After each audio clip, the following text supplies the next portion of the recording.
এই আমরা গড়কালিকা থেকে এখন গণেশ মন্দিরের দিকে আসছি।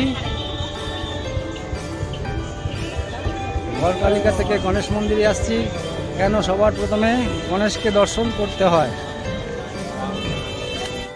মন্দিরে আমরা ঢুকছি। জয় বাবা গণেশ, শিবজয় গণেশ।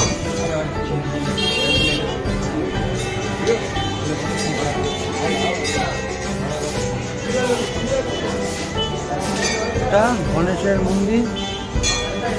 মহাকালের দর্শন করতে গেলে প্রথমে গড়কালিকা, তারপরে গণেশ।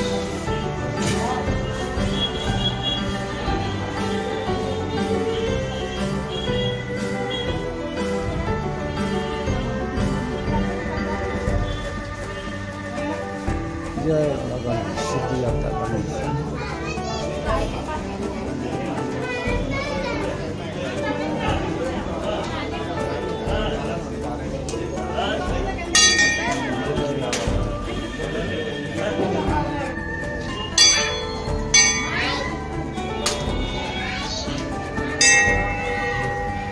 बाबू जी थोड़ा कुछ बोलिए। भगवान रामचंद्र जी द्वारा स्थापित है। भगवान राम ने मन की स्थिरता और शांति के लिए इनकी स्थापना किया था, इसलिए भगवान जी।